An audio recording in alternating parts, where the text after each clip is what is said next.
He looked at me the way someone watches a fire they're not planning to put out.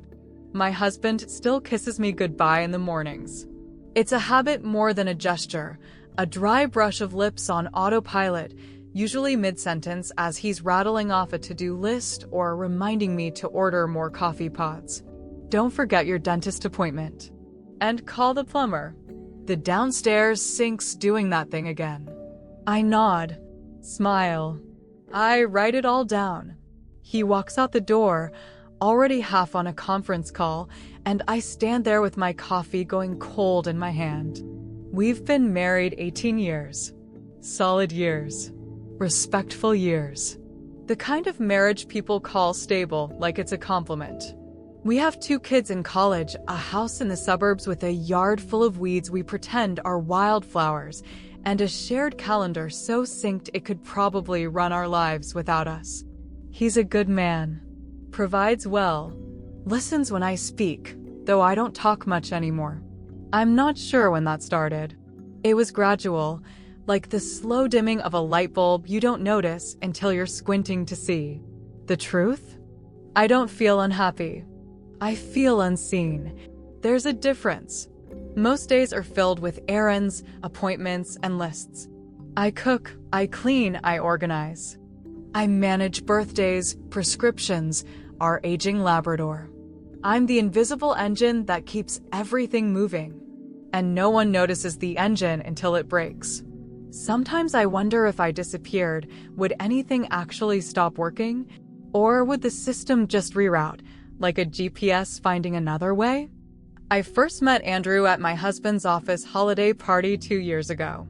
It was one of those hotel ballroom things, dried chicken, small talk, overly cheerful centerpieces. He introduced himself while I was at the bar. You must be Claire. I've heard a lot about you. I smiled politely. All good things, I hope. He didn't say yes. He didn't say no. Just held my gaze a second too long and sipped his drink. He stood out from the others, not because he was better looking, though he was in a quietly confident way, but because he didn't try too hard. While others talked too loud, he watched. When people laughed too big, he smirked like he saw through the act. He didn't perform. I noticed that. My husband said Andrew had been with the company nearly 20 years, climbing every rung. He's the reason I got the promotion, he said. Smart guy. Demanding, but fair. He never mentioned how Andrew looked at people, or how still he was, or how he made silence feel like it meant something. Last month, out of the blue, I got a call from him. I was folding towels. Claire? It's Andrew. Sorry to bother you. He sounded casual, warm. Said he needed some help organizing an internal company luncheon. My husband had mentioned my background in events. Just a small thing. You clearly have a talent for structure, he said. And honestly, I trust your taste. I hesitated. It felt odd. If it's inconvenient, of course. No, I said, too quickly. No, it's fine. I can come by. The office was quieter than I expected. Mid-afternoon lull. Phones muted, voices hushed. I let myself in and told the receptionist I had a meeting with Andrew. She gave me a strange look, like she was trying to place me in a puzzle that didn't quite fit. He greeted me at his door. No assistant, no entourage. Just him. He wore a white shirt, sleeves rolled to the forearms, no tie. His desk was clear except for a legal pad and a coffee mug that said, "Don't confuse silence for inaction." "Thanks for coming," he said. "Have a seat." We talked. About the luncheon. About dietary restrictions and centerpieces and rental linens. But it didn't feel like small talk. It felt curated, like every word had a purpose I hadn't quite figured out yet. "You pay attention to detail," he said at one point. I respect that. Most people miss the details. But not you. There was something in the way he said it. As if the details he meant weren't the ones on the spreadsheet. He didn't look at me like a married woman. Or like his subordinate's wife. He looked at me like he was seeing something he hadn't expected to find. At one point, he asked me how long I'd been with my husband. I told him. He nodded slowly. That kind of time either makes you invisible to each other, or it makes you indispensable. Sometimes both. I didn't answer. I couldn't. I felt my pulse in my throat. The air shifted then. He stood, walked to the bookshelf behind me, pulled down a thick binder, and placed it in front of me. Vendor options, he said. But honestly, I prefer your instincts. He was close. Close enough that I could smell the faint trace of cedar and something warmer beneath it. He didn't move away right away, and neither did I. My fingers brushed the binder. His hand was still on it. Just then, the hallway phone rang. He stepped back slowly, not startled. Just delayed. I gathered my things. Tried to act normal.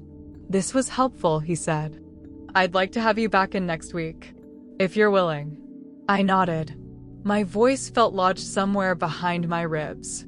As I reached the door, he spoke. Claire. I turned. He wasn't smiling. He stepped toward me. Slow, deliberate. And then, quietly, he closed the office door. The sound echoed in my chest. He didn't touch me, didn't speak. Just looked at me like he was waiting to see which version of me would stay in that room, the polite wife or the woman who hadn't been seen in a very long time. He waited for me to speak. I didn't. And that silence said too much. I didn't sleep that night. Not even for a minute.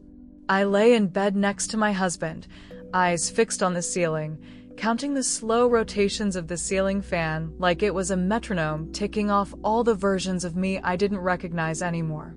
I kept seeing the way Andrew looked at me right before he closed that office door. It wasn't lustful or aggressive. It was quiet, intentional. Like he was giving me the chance to step into a different version of myself, if only for a moment. But nothing had happened. Not really. No one touched anyone. No one said anything unforgivable. And yet, something inside me had changed.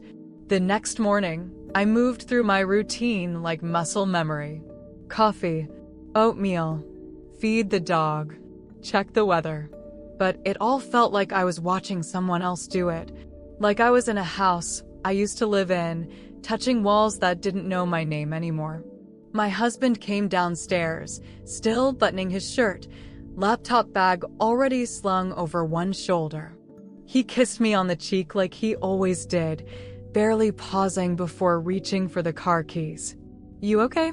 You look a little off. I smiled automatically. Just didn't sleep well. He nodded, half distracted. Did you call the plumber about the sink? There it was, our language. Lists, tasks, functional things. Not yet. I will. He took his travel mug and left with the love you that sounded like a post-it note stuck to a fridge. I stood at the sink, staring out at the yard. The grass was patchy. The flower beds hadn't been weeded in months. But all I could think about was the silence in Andrew's office. How it had felt louder than anything else in my life. And how part of me wanted to step back into it. I told myself I wasn't going to go back. That I'd email Andrew, make up an excuse, find a polite way to back out of the luncheon planning. I even drafted a message. Never sent it. 3 days later, I was back in that office. I wore a blouse I hadn't touched in years. A deeper color, fitted, elegant. Not flashy. But I saw the way the receptionist looked at me, a second too long, trying to place why I didn't look like someone's assistant or consultant. Andrew met me at the door. He didn't smile, not really. But his eyes changed when he saw me. Not in a hungry way. In a knowing one. Like we were already keeping a shared secret. You look different, he said quietly. Do I? More like yourself. He gestured for me to sit. We went over seating arrangements, catering menus, feedback from the execs. Every sentence felt like a placeholder for something neither of us was ready to name. At one point, He asked if I wanted coffee. I followed him to the break room. It was empty.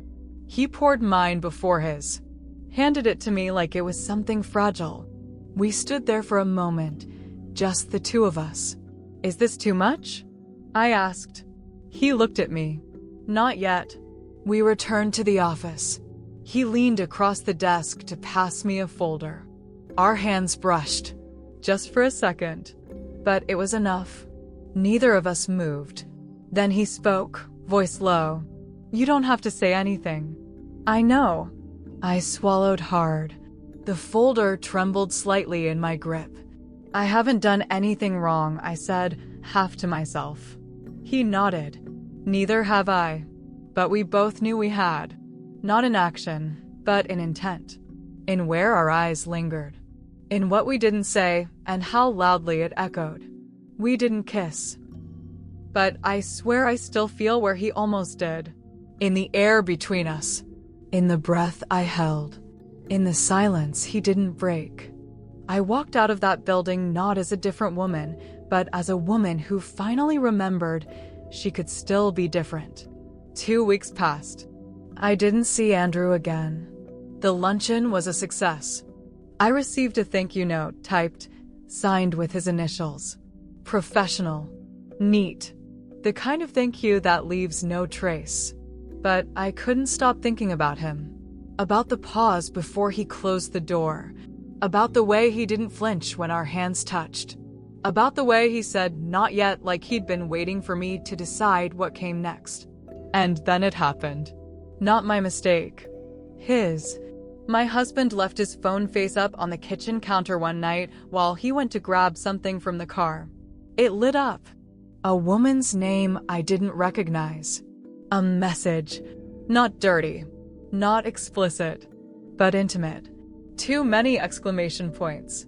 Too much late-night energy. Inside jokes I wasn't part of. I stared at it. Felt my stomach go cold. Then hot. Then numb. I didn't say anything. Not that night. But the next morning I asked, "Do you still love me?" He didn't answer right away. He didn't ask why. He just looked at me like I'd asked him for something he didn't know how to give. "I noticed you disappeared long before this," he said. And that was it. The line. The truth neither of us wanted to say aloud. We had both been looking elsewhere. Not for bodies, but for breath. For warmth. For attention that felt earned, not owed. I wanted to scream. To cry. To ask who she was. But I didn't. Because deep down I knew it didn't matter.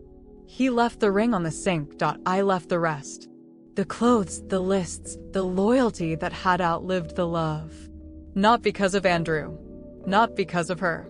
But because the version of me who stayed silent at that office door no longer existed. She'd already walked out.